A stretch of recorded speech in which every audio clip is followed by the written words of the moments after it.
Alright, Mark, how you doing, mate? Not bad, mate. How are you? I'm good. Firstly, thanks for being here and congratulations on your Player of the Year award at Brighton, mate. Thanks very much, mate. Nobody's anytime. First question, how you been coping with lockdown? You been keeping yourself going? I've been keeping going. It's been tough. First few weeks were a lot easier than it is now to keep going. Obviously, with us being told that was our league scrapped, it was a bit harder to keep going. But no, it's been good. It's been easy enough to get out and do everything in Brighton are on top of us to make sure everything's Brilliant. staying in shape. So it's been good, mate. So tell me about your early football career. How did you first start getting into it? What was your first team? Well, my dad took my primary school team, so that's how I first started playing football. Through that, just joined a boys club, Scotland Boys Club, and then became close with all them boys there. Them boys, most of them all played pro youth. So by the time I'd played for Scotland for a year, maybe 2 years, I went through to Rangers, started playing for Rangers there. Most of the boys played for Rangers as well, so that was good. So then that happened, and then that was pretty much it. That was my first memories, going from Scotland Boys Club to Rangers, and that was where we all sort of connected and we were all there. So when you first joined Rangers, how big a step up in standards did you think that was from boys club? Yeah, it was mental. It was like boys club, you train maybe once a week and then play the game on a Saturday, and then you're going straight from school to Murray Park 3 or 4 nights a week. Yeah. Which was tough as a young boy, but you don't think it like that when you're younger. You just think, oh, you can't wait to get there, and it's football and it's that. So it was great at the time, and it was great for all of us who were involved in it. Did you feel that when you were at Rangers, it sort of had an impact on like your school and your social life going out with your mates? I'd say social life, yeah. Schoolwork, not so much. So Rangers, we all went to, well, I say we all, most of us, maybe 7 or 8 years from our team went to the SFA school at Holyrood. Yeah. So we were all together, and then Rangers had classes put on for when you got there.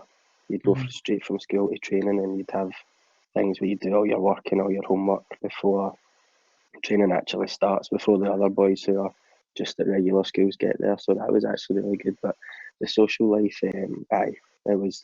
it's tough, but that's what it has been a footballer. You're not going to be able to live like everybody else. You've got to be professional even from that age. I know you're probably 13, 14 when you're doing things like that, but you've still got to have the bigger picture in mind.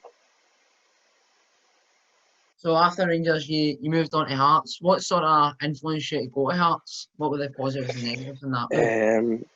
I'd had a wee sort of spell at Hearts, because when you're a bit younger, you can train with 2 different teams. So I was doing Rangers and Hearts. Someone my dad knew was doing Hearts, so I was going there for a while and at Rangers. And so going to Hearts when I left Rangers was more of like a back to where I was before and see how that works out, because I went down obviously the Rangers path beforehand, so I thought I might as well see what that's like and see what would have happened if I was there. Yeah. When I went back, I loved it. I had a few boys that I was with at Rangers and with at school and stuff, and you know these boys because you play against them for years.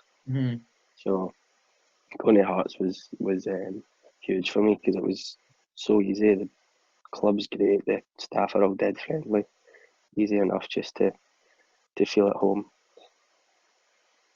So you were at Hearts, you got your first Scotland call up. Did you know most of the boys you were sort of playing with for Scotland? At that time, yeah, there wasn't a lot of more nowadays. There's more boys from down south in England and that, but back then it was just sort of the same group that were doing well and were getting picked. So and there was a few years from Hearts as well, and then obviously when I was at Rangers, I knew most of the boys as well. So the squads back then were mostly dominated by players from Celtic and Rangers and stuff like that. Was that a massive moment in your career personally? How proud were you?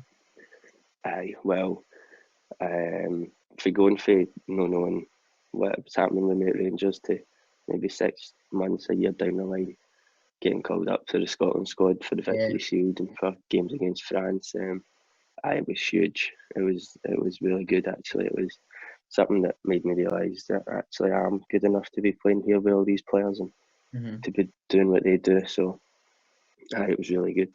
Brilliant. You then got your move to Brighton, which must have been a massive step for your career at the time. How's that move work for you? How did you cope with it at first? At first it was tough, being away from home, as I had a wee period in between clubs where I was just at home all the time for a few months. Yep. So that made it a wee bit tougher to just go home, go down there even and start playing with new faces. And because in Scotland you just play with boys you've known for 10 years, and if you go to a different club, doesn't matter, you know everybody there anyway. But down there it's different. It's a whole different ball game. But it's worked well. It's going really well. So first year was really tough in terms of missing home, but the football down there is just a different class. So Facilities quality down there? Just makes up for it completely with the football, and it does. Missing home, it's really worth the sacrifice, I would say.